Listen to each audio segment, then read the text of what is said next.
Satu lagi alasan mengapa perumpamaan ini penting adalah karena ini merupakan satu dari hanya dua perumpamaan yang diberikan penjelasan. Ini berarti perumpamaan ini merupakan sebuah perumpamaan pondasi atau perumpamaan dasar.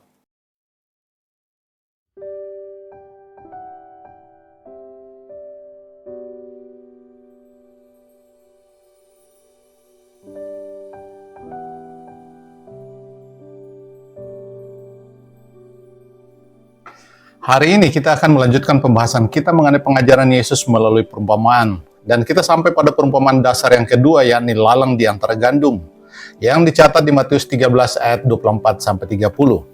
Mari kita dengar Matius 13 ayat 24-30. Yesus membentangkan suatu perumpamaan lain lagi kepada mereka, katanya, hal kerajaan sorga itu seumpama orang yang menaburkan benih yang baik di ladangnya. Tetapi pada waktu semua orang tidur, datanglah musuhnya menaburkan benih lalang di antara gandum itu, lalu pergi. Ketika gandum itu tumbuh dan mulai berbulir, nampak jugalah lalang itu. Maka datanglah hamba-hamba Tuan ladang itu kepadanya dan berkata, Tuan, bukankah benih baik yang Tuan taburkan di ladang Tuan? Dari manakah lalang itu? Jawab Tuan itu, seorang musuh yang melakukannya. Lalu berkatalah hamba-hamba itu kepadanya, jadi, maukah Tuhan supaya kami pergi mencabut lalang itu? Tetapi ia berkata, jangan, sebab mungkin gandum itu ikut tercabut pada waktu kamu mencabut lalang itu. Biarkanlah keduanya tumbuh bersama sampai waktu menuai. Pada waktu itu aku akan berkata kepada para penuai, kumpulkanlah dahulu lalang itu dan ikatlah berberkas-berkas untuk dibakar. Kemudian kumpulkanlah gandum itu ke dalam lumbungku. Dan penjelasan perumpamaan ini mengikuti di ayat 36-43. Maka Yesus pun meninggalkan orang banyak itu lalu pulang. Murid-muridnya datang dan berkata kepadanya, jelaskanlah kepada kami perumpamaan tentang lalang di ladang itu. Ia menjawab katanya, orang yang menaburkan benih baik ialah anak manusia, ladang ialah dunia, benih yang baik itu anak-anak kerajaan, dan lalang anak-anak si jahat. Musuh yang menaburkan benih lalang ialah iblis, waktu menuai ialah akhir zaman, dan para penuai itu ialah malaikat. Maka seperti lalang itu dikumpulkan dan dibakar di dalam api, demikian juga pada akhir zaman, anak manusia akan menyuruh malaikat-malaikatnya dan mereka akan mengumpulkan segala sesuatu yang menyesatkan dan semua orang yang melakukan kejahatan dari dalam kerajaannya. Semuanya akan dicampakkan ke dalam dapur api, di sanalah akan terdapat ratapan dan kertakan gigi. Pada waktu itulah orang-orang benar akan bercahaya seperti matahari dalam kerajaan Bapa mereka. Siapa bertelinga, hendaklah yang mendengar. Perumpamaan ini berhubungan dengan penanaman gandum dan lalang di dalam kerajaan Allah. Perumpamaan ini menunjukkan kepada kita perbedaan yang dapat dilihat di antara dua jenis manusia di dalam kerajaan Allah. Pertama, marilah kita mempelajari beberapa istilah di dalam perumpamaan ini sebelum kita melanjutkan untuk berbicara tentang perumpamaan itu sendiri.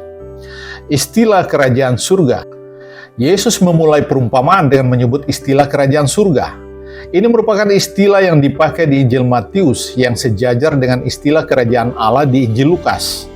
Pada dasarnya kerajaan Allah menunjuk pada pemerintahan atau kedaulatan Allah. Di Matius 21 ayat 43 Alkitab berkata, sebab itu aku berkata kepadamu, bahwa kerajaan Allah akan diambil daripadamu dan akan diberikan kepada suatu bangsa yang akan menghasilkan buah kerajaan itu. Atau kita dapat membacanya seperti ini, karena itu aku berkata kepadamu, pemerintahan Allah atau kekuasaan Allah akan diambil daripadamu, dan akan diberikan kepada suatu bangsa yang akan menghasilkan buah bagi pemerintahan itu.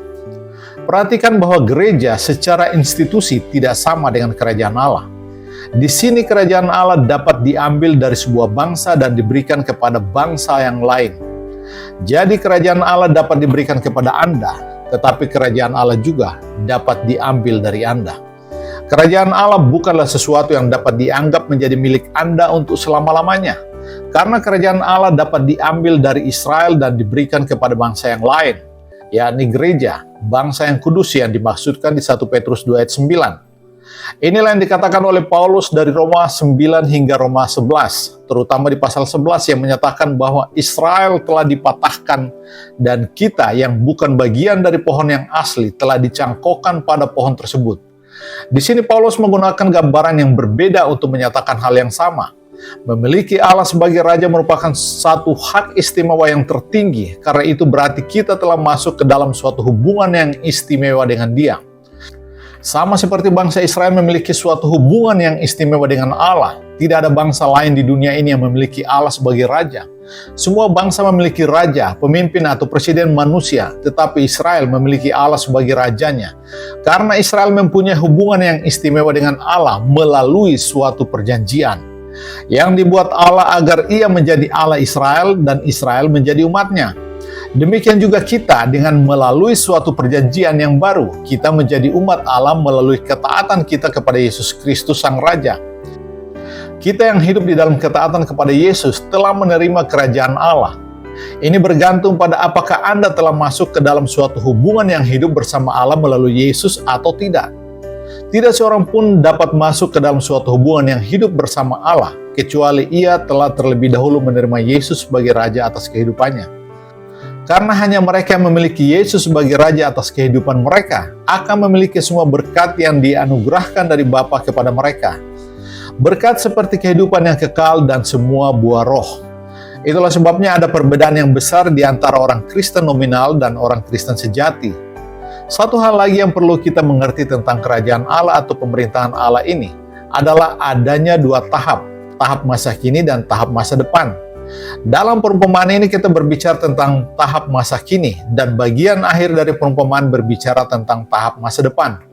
Perumpamaan ini berakhir dengan kata-kata, "Siapa bertelinga, hendaklah ia mendengar." Yesus biasanya menggunakan kata-kata ini apabila dia ingin mengatakan sesuatu yang amat penting.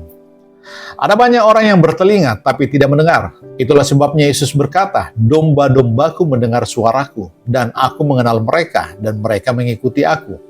Yohanes 10 ayat 27. Perumpamaan ini ditujukan kepada mereka yang bertelinga untuk mendengar dan siap untuk menjadi domba-dombanya. Matius 25 ayat 31 dan seterusnya. Satu lagi alasan mengapa perumpamaan ini penting adalah karena ini merupakan satu dari hanya dua perumpamaan yang diberikan penjelasan. Perumpamaan-perumpamaan yang lain disampaikan oleh Yesus tanpa penjelasan. Ini berarti perumpamaan ini merupakan sebuah perumpamaan pondasi atau perumpamaan dasar. Sama seperti perumpamaan seorang penabur yang juga mempunyai penjelasan. Perumpamaan ini pada dasarnya adalah sebuah nubuatan. Perumpamaan ini memberitahu kita dalam bentuk gambaran apa yang akan terjadi dalam kerajaan Allah. Kita dapat melihat dengan segera bahwa ada dua jenis tumbuhan di dalam perumpamaan ini. Pertama, di manakah benih itu ditaburkan? Benih ini tidak seperti dalam perumpamaan seorang penabur. Di perumpamaan ini, benih tidak mewakili firman Tuhan. Tetapi benih di sini menunjuk kepada anak-anak kerajaan atau anak-anak Allah. Mereka adalah orang-orang yang hidup di bawah pemerintahan Allah. Mereka adalah orang-orang yang diteburkan Yesus ke dalam dunia ini. Dan jika kita adalah anak-anak Allah, kita adalah benih Allah yang ditaburkan ke dalam dunia ini. Biji gandum bertumbuh apabila ia jatuh ke dalam tanah dan mati. Yohanes 12 ayat 24. Dari sini kita melihat bahwa orang yang berkomitmen total adalah mereka yang siap mati. Seorang Kristen yang sejati adalah orang yang telah disalibkan bagi dunia dan telah selesai dengan kehidupan dosa ini.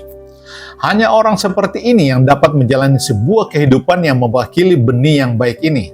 Dengan demikian kita sendiri adalah pesan Allah kepada dunia. 2 Korintus 3 ayat 2-3. Berikutnya kita memusatkan perhatian pada ladang. Apakah yang diwakili oleh ladang? Yesus memberitahu kita bahwa ladang ialah dunia. Dan kita ditaburkan ke dalam dunia untuk menjadi saksi bagi Dia dan untuk menghasilkan buah demi kemuliaan Bapa di surga.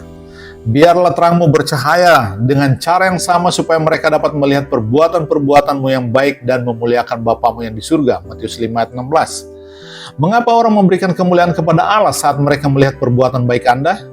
Mengapa tidak memberikan kemuliaan kepada Anda?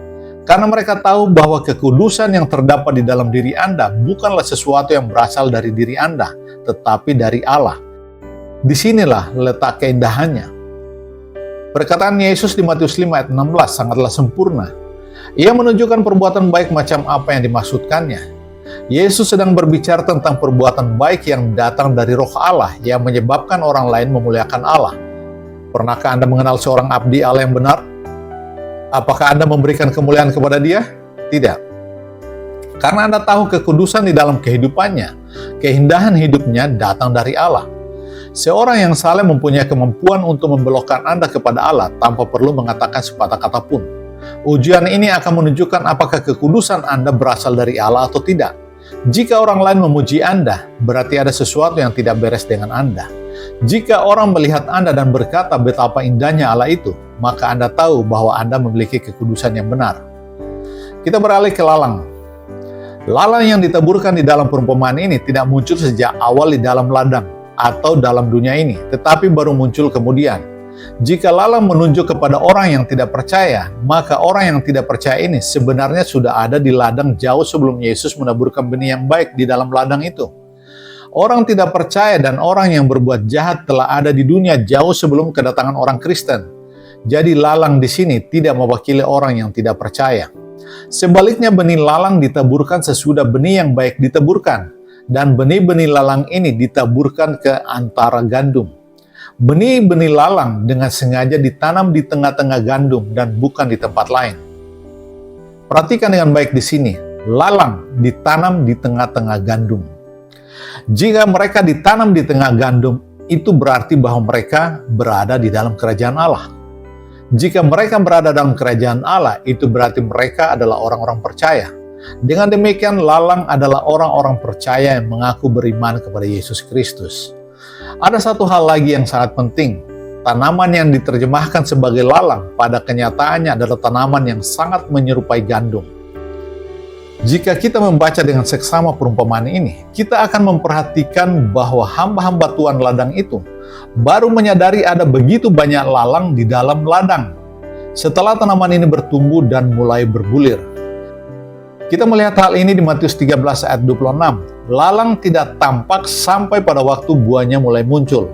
Lalang telah bertumbuh untuk waktu yang lama sebelum hamba-hamba Tuhan ladang tiba-tiba menyadari bahwa ladang gandum mereka penuh dengan lalang. Tuan, bukankah benih baik yang Tuhan taburkan di ladang Tuan? Dari manakah lalang itu? Mereka bertanya. Lalang begitu menyerupai gandum dan tidak begitu mudah dibedakan sampai mereka mulai menghasilkan buah. Sifat lalang itu hanya terlihat atau muncul pada tahap berbuah. Pada kenyataannya, nama teknis dari tanaman yang sedang dibicarakan di perumpamaan ini adalah The Burnet Darnel. Darnel adalah tumbuhan yang biasanya hanya tumbuh di ladang gandum. Darnel begitu menyerupai gandum. Bahkan seorang ahli akan mengalami kesulitan untuk membedakan darnel dari gandum sebelum darnel tersebut mulai berbuah. Biji darnel berwarna hitam dan isinya berasa pahit. Lebih dari itu, biji darnel juga beracun. Seseorang yang termakan biji darnel akan mengalami pusing, kantuk, mual, diare, sawan, dan gangren, dan bisa juga berujung pada kematian.